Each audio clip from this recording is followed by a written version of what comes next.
he's the owner of Sikania Industries. Let's go, please. तुझे समझ में नहीं? मैं कह रहा हूँ माफी मांग मेरी पत्नी से, अभी क्या अभी?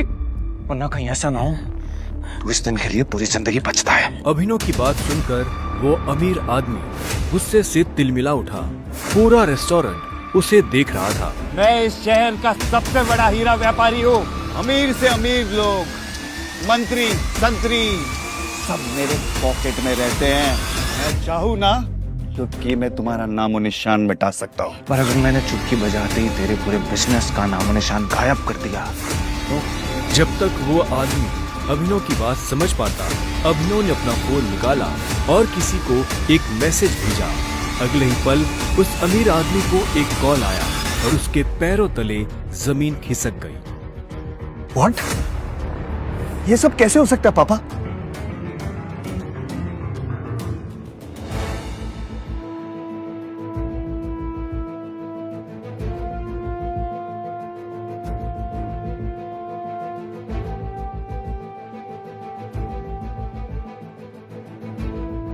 तुमने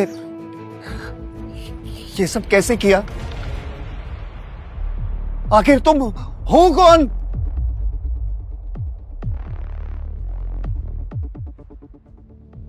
अभिनव एक घर जमाई था और अपने ससुराल के सभी छोटे बड़े काम किसी नौकर की तरह करता था। लेकिन आज उसे किसी से मिलने जाना था और उसकी सास शर्मिला को ये मंजूर नहीं था। अरे ओ निठल्ले जमाई, यहाँ पैर दबा, बहुत दर्द हो रहा है। सासू माँ मुझे कहीं जल्दी पहुंचना है, मैं आके आपके पैर दबा दूंगा। अरे ओ निठल्ले, आज तक चवन्नी तो कमाई नहीं तूने।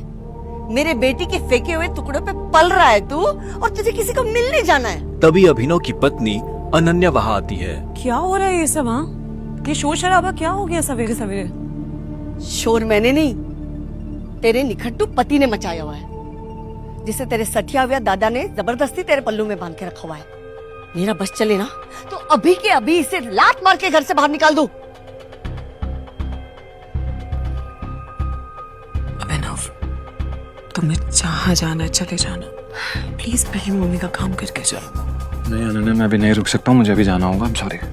इतना कहकर अभिनव वहाँ से निकल जाता है और ये देखकर शर्मिला का गुस्सा सातवें आसमान को छू जाता है। आने दो इस। अब कैसे बचेगा अभिनव अपनी सास के गुस्से से? क्या अभिनव की आज शामत आने वाली है? क्या होगा आगे? थोड़ी देर बाद अभिनव मुंबई शहर की सबसे बड़ी 5 स्टार होटल सैफायर पर पहुंच गया था, लेकिन वहां भी उसका स्वागत कुछ ठीक नहीं होता।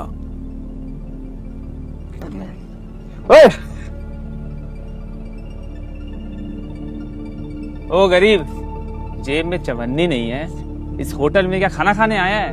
अबे यहाँ का पानी खरीदने में भी ना तेरा घर चला जाएगा, समझा? चल निकल यहाँ से। अभिनव के चप्पल घिसे हुए और शर्ट फटी हुई थी। वो होटल के अंदर जाना चाहता था, लेकिन होटल के गार्ड्स उसकी परछाई को भी होटल पर पड़ने नहीं देना चाहते थे। होटल के मालिक अकरम से मिलने आया हूँ। क्या क्या कहा बे तूने? अकरम साहब से मिलने आया है? अबे तुझ जैसे आदमी से ना हमारे अकरम साहब बाथरूम भी साफ ना कराए, समझा? बड़ा आया अकरम साहब से मिलने वाला, चल जा यहाँ से। सिक्योरिटी गार्ड्स इतना कहकर अभिनव को साइड में हटा ही रहे थे कि तभी वहाँ अभिनव की एक्स गर्लफ्रेंड वैभवी अपने नए बॉयफ्रेंड के साथ पहुँचती है। अरे गार्ड भैया,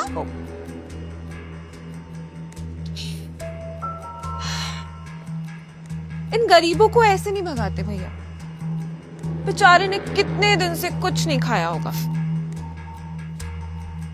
वैसे भी होटल में खाना तो बचता ही है, जिसे हम फेंक देते हैं, वो इसे खिला देंगे। बेचारा बहुत दिनों से भूखा लग रहा है। अभी कुछ दिन पहले ही वैभवी अभिनव के साथ जीने मरने की कसमें खाया करती थी और आज वो उसके ही सामने किसी भिखारी की तरह बर्ताव कर रही थी। मुझे तो विश्वास ही नहीं होता बेब, ये निठल्ला तुम्हारा बॉयफ्रेंड था। देवेन की इस बात को सुनकर अभिनव के गुस्से का ठिकाना नहीं था, लेकिन इससे पहले कि वो कुछ कहता, वहाँ एक आलीशान कार आकर रुकती है। अकरम सर आ गए। उस कार के रुकते ही गेट पर खड़े सभी गार्ड्स उस गाड़ी की तरफ दौड़ते हैं। तभी उस कार से उस होटल के मालिक अकरम निकलते हैं। कार के नीचे उतरते ही अकरम की नजर उस भीड़ पर पड़ती है जिसने अभिनव को घेर रखा था। उस भीड़ को देखकर अकरम अपने गार्ड से पूछता है, होटल की लॉबी में इतनी भीड़ क्यों है? पता नहीं सर, कोई भिखारी है, बोल रहा है कि उसे आपने बुलाया। मैंने तुम्हें कितनी बार कहा है कि मुझे मेरे होटल में ऐसे लोग नहीं चाहिए। उठाकर फेंको उसे बाहर। God knows. अकरम की बात सुनते ही तुरंत 4 गार्ड्स अभिनव की तरफ बढ़ते हैं और उसे वहां से उठाकर बाहर ले जाने लगते हैं। गार्ड्स अभिनव को अकरम के सामने से ही उठाकर ले जा रहे होते हैं कि तभी अकरम की नजर अभिनव के हाथ में पहनी अंगूठी पर जाती है और उसके बाद जो होता है उसे देख वहां खड़े सभी लोगों की दुनिया हिल जाती है। छोड़ो इसे। सर, अभिनव के हाथ में उस अंगूठी को देखते ही अकरम उन गार्ड्स को रोकता है।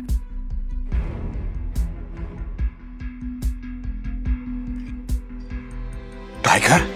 और उधर करोड़पति अकरम अभिनव के पैरों में गिर जाता है।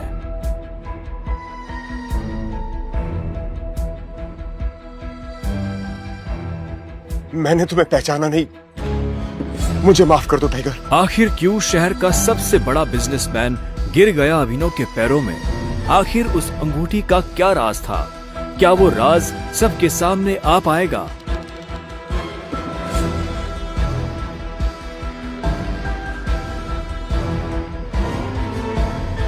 अकरम के साथ हुई इस मुलाकात के बारे में अभिनव ने किसी से कुछ नहीं कहा। अगली सुबह जब अभिनव अनन्या को टिफिन देने उसके ऑफिस पहुंचा तो उसने देखा कि ऑफिस में भगदड़ मची हुई है। फिर भी वो कानों में हेडफोन्स लगाकर अपनी धुन में मस्त था। भगदौड़ की वजह हाल ही में ब्रेक हुई न्यूज थी। ब्रेकिंग न्यूज, सिंह इंडस्ट्रीज की दिशा बदलने के लिए ये टेंडर आखिरी उम्मीद। मार्केट में इस खबर से सिंह इंडस्ट्रीज के शेयर में आ रही है भारी गिरावट। अनन्या सिंह अपनी कंपनी की डूबती नाव को कैसे संभालेंगी? Guys, the situation doesn't look good. ये हमारी आखिरी उम्मीद थी सिंह इंडस्ट्रीज को रिवाइव करने की। चिराग अनन्या का दोस्त और बिजनेस पार्टनर था। दादाजी के गुजरने के बाद बिजनेस को संभालने के लिए अनन्या ने चिराग को अपना पार्टनर बनाया था।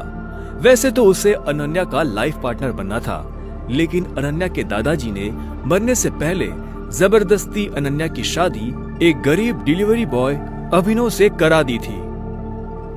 अनन्या बिल्कुल खामोश अपनी कुर्सी पर बैठी थी। तभी उसके बगल में बैठे कंपनी के चीफ फाइनेंशियल ऑफिसर मौतिक ने कहा, अनन्या, टेंडर ना मिलने की वजह से हमारे सारे के सारे इन्वेस्टर्स ने अपना हाथ खींच लिया है and the balance sheet also doesn't look good. अगर इस तरह से ही चलता रहा तो फिर हमारा दिवाला निकल जाएगा। मोतिक, यू नो वेरी वेल, इस कंपनी को बनाने में दादाजी ने अपना पूरा खून पसीना लगाया। सालों की मेहनत से सिर्फ हमारे देश में ही नहीं बल्कि विदेश में भी सिंह इंडस्ट्रीज का परचम लहराया। एक झटके में कैसे सब खत्म हो सकता है? ऐसा नहीं हो सकता। कुछ तो तरीका होगा यार। अनन्या, तुम्हारे दादाजी के समय के कुछ बहुत ही स्ट्रांग पुराने एसोसिएट्स थे हमारे, जिनके साथ में चिराग के इंस्ट्रक्शंस के बाद में हमने डील बंद कर दी, मर्जर की कोशिश की। ओ नबी जी, नॉट अगेन। इस न्यूज के बाद तो कोई भी हमारे साथ मर्जर नहीं करेगा।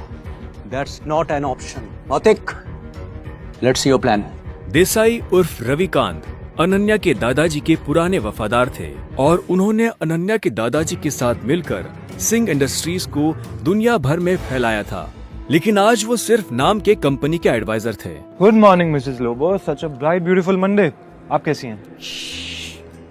आज ये ऑफिस में इतनी मनुष्यत क्यों छाई हुई है? तू हमेशा नौकरों की तरह घर के काम करता रहता है, कभी न्यूज व्यूज देखता है? इतने बड़े इंडस्ट्रियलिस्ट के दामाद हो, बिजनेस की खबर रखा करो। ऐसा क्या होगा जिसकी खबर मुझे नहीं है? देखो, सरकारी टेंडर न मिलने से सिंह इंडस्ट्रीज को लगा भारी झटका। वेंटिलेटर पर चल रही सिंह इंडस्ट्रीज को 200 करोड़ के टेंडर से थी आस और वो टेंडर जा पहुंचा आहूजा कॉर्पोरेशन के पास। Hello ma'am. Yes ma'am, I will bring the files in your cabin right now. वो अनन्या कहाँ है? मुझे डिस्टर्ब मत करो, मुझे अनन्या के पास जाना है। I need to meet her right now. कहाँ है अनन्या? मैं अभी तुम घर जाओ। आप कहाँ जा रही हैं? कॉन्फ्रेंस रूम में। Thank you Mrs Lobo. अभी नहीं। अनन्या, मुझे आज की क्राइसिस के बारे में तुमसे बहुत जरूरी बात है। अभिनव को इस तरह देखकर सभी लोग हैरान हो जाते हैं। सबको बखूबी पता था कि अभिनव सिंह परिवार का एक नाकारा घर जमाई है। अभिनव गेट आउट अभी नहीं। अनन्या, मैं तुम्हें इस मुसीबत से, तुम सबको इस मुसीबत से निकाल सकता हूँ। मेरे पास रास्ता है, मुझे 5 मिनट दे दो बस। अभिनव का इतना कहना ही था कि तभी चिराग अपनी कुर्सी से उठा। ये कॉन्फ्रेंस रूम है। तेरी हिम्मत कैसे हुई कंपनी के मैटर्स में बोलने की? अनन्या, सबसे पहले तो इस आदमी को इस कंपनी से निकालो। जब से इस कंपनी में आना, इस कंपनी की बैंड बज गई है। Ananya, take your own decisions. Chirag Abhinav को कॉन्फ्रेंस रूम के बाहर धकेल देता है। सिक्योरिटी, उठा के फेंक दो इस आदमी को बाहर। लोगों को अभिनव की हालत पर तरस आने लगता है और वो चिराग से रिक्वेस्ट करते हुए कहती है, sir, I will take care of this matter. You can go inside for the meeting. अच्छा, आप फाइल्स लेके आई हैं? यस। दीजिए मुझे। गुस्से में लाल चिराग वापस कॉन्फ्रेंस रूम में चला जाता है। Leave him. ये कोई चोर उचक्का नहीं है, ये आपकी अनन्या मैडम का पति है और सिंह परिवार का घर जमाई है। भूल जाते हो क्या ये सब तुम लोग? थैंक यू मिसेस लोगो। जितनी इज्जत मुझे आपसे मिलती है उतनी शायद अनन्या और उसकी मम्मी से भी नहीं मिलती। You idiot! Come with me right now.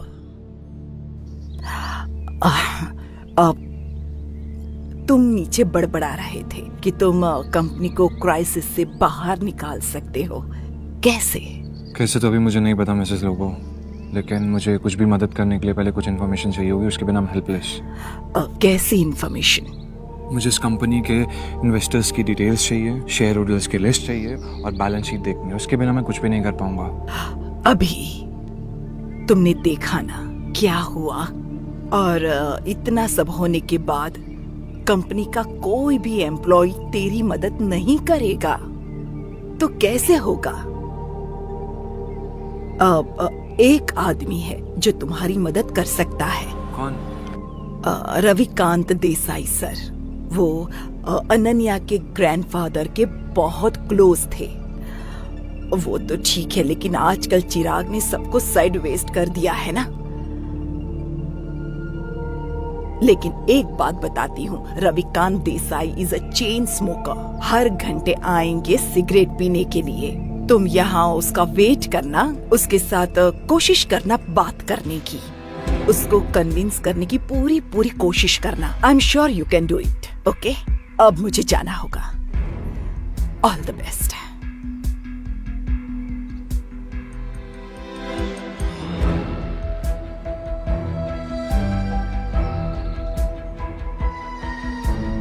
नमस्कार मंत्री जी, कैसे हैं आप? अरे अभिनव जी, आपने हमें कॉल किया? हमारे तो भाग्य ही खुल गए। अरे नहीं, ऐसा कुछ भी नहीं है। मुझे एक छोटा सा काम था आपसे। एक गरीब डिलीवरी बॉय अभिनव की मंत्री जी से कैसी थी पहचान? मंत्री जी अभिनव से इतनी विनम्रता से बात क्यों कर रहे थे?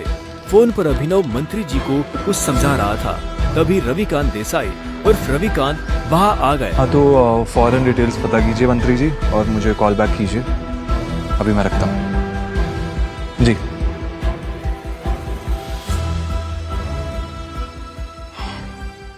रविकांत जी, सिंह इंडस्ट्रीज का मर्जर एके प्राइवेट लिमिटेड के साथ कैसा रहेगा?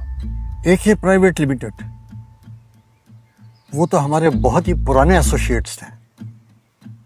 लेकिन अभिनव, तुम उनके बारे में कैसे जानते हो? इसके बाद अभिनव ने रविकांत को कुछ ऐसा बताया कि उसे सुनने के बाद उसके होश उड़ गए। उन्होंने अपनी सिगरेट वापस रखी और अभिनव को अपने साथ कॉन्फ्रेंस रूम में ले गए। आगे की कहानी जानने के लिए नीचे दिए गए लिंक से डाउनलोड करें पॉकेट FM ऐप।